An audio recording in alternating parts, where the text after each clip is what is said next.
Going further down in search of his missing child, after escaping a deranged Bambalina who had lost their mind due to isolation, being killed by an ever-growing jumbo Josh due to being purely made of the mysterious substance known as germanium. A familiar voice is heard through the telecom speakers, being no other than Banban, a monstrosity that was created using the genetic material of a doctor, essentially cloning the doctor, having the same exact memories and sense of identification, but with the cons of looking like a monster and being prone to more violent tendencies. Banban explains through the telecom how this is the lowest floor still active, with many floors still being present lower than this one. He further explains he is in a surveillance room as he loses his temper very quickly due to the nature of germanium, hence why he doesn't want to get close to the protagonist anymore. He instructs the protagonist to go to the aquatic center in order to meet an entity who knows about the whereabouts of the protagonist's children, an entity by the name of Stinger Flynn. A note describes how quickly the facilities fell under the control of the experimented on and created entities, with one worker mentioning as soon as they went to a washroom and returned, everyone was already gone. A painting of a new character is soon revealed by the name of Queen Bambalina, a purple queen kangaroo who keeps naughty kids in her pouch as a way to discipline. Just in case you thought this organization didn't have enough mascots, we also get introduced to another, being the female counterpart of Nabnab, named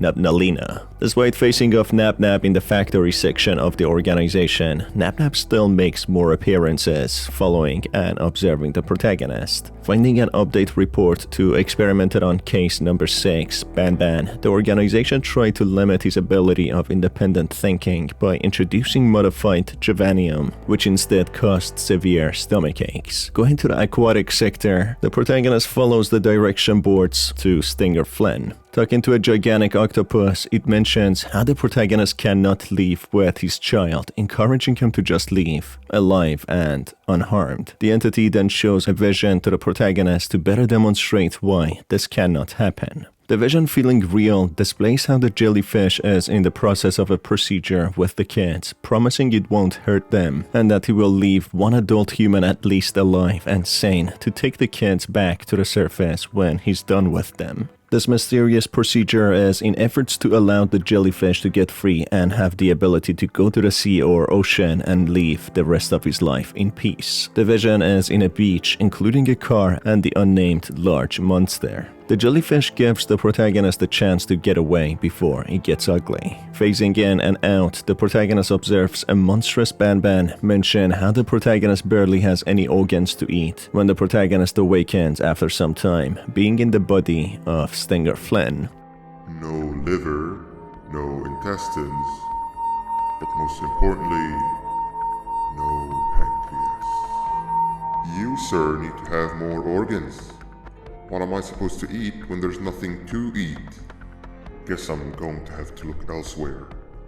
Stinger Flynn is placed in the game room sector with the cannons, which displays how all these games were designed for the entities so the scientists of the facility can observe and study them. After playing the game and opening the door to the long hallway, he comes across Celine, who warns him that certain people are coming and he needs to hide before running away herself. After blacking out, the protagonist finds himself in Sheriff Toadster's playing ground, back in his normal body. This portrays Stinger Flynn has the ability to manipulate minds, and this scenario showing the protagonist some flashbacks of what seemingly happened to him and what they had to endure under the control of the cruel facility of Garten of Banban. Also, by the looks of it, it seems Banban and Stinger Flynn didn't get along, confirmed by how he tried to eat him. Also, as the protagonist progresses and leaves Sheriff Toadster's playing room, he hears Banban's voice again, who is encouraging him to find his children, unlike Stinger Flynn, who advised against it, showing that these two entities are in dispute. Banban instructs the protagonist to go to the medical sector first, as Nabnab is on the hunt and is too dangerous to face now. Banban explains after Nabnab escaped, employees started to disappear. The organization, in efforts to counter this, wanted to create the female counterpart of Nabnab,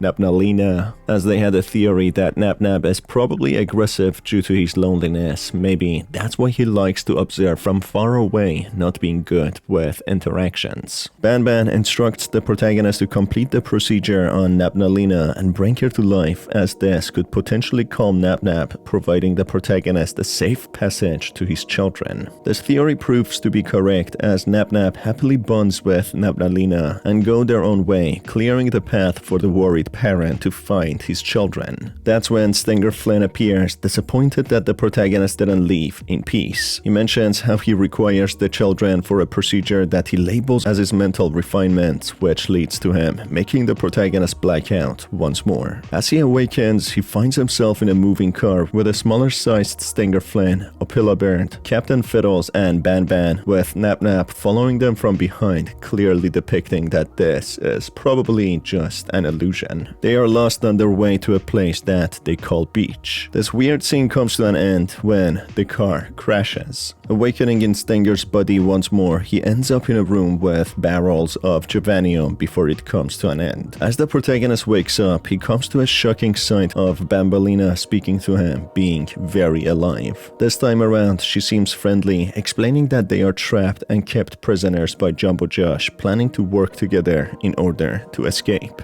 Managing to escape, Bambalina heads back to her class, going to the higher floor, asking the protagonist to follow shortly after, displaying how truly out of her mind she is, not recognizing that they are trapped in a cruel organization's facility, with her being a test subject. It still remains unanswered how she survived after being squashed and taken by Jumbo Josh. Maybe because they are made of Juvanium, it makes them very resilient to physical damage. An update report on Stinger Flynn reveals how he was created using Juvanium, jellyfish, and a human, who unlike other cases or test subjects didn't show any hostility. The organization plans to take advantage of Stinger Flynn and teach him human etiquettes to prepare him for the upcoming Bring a Friend Day for presentation.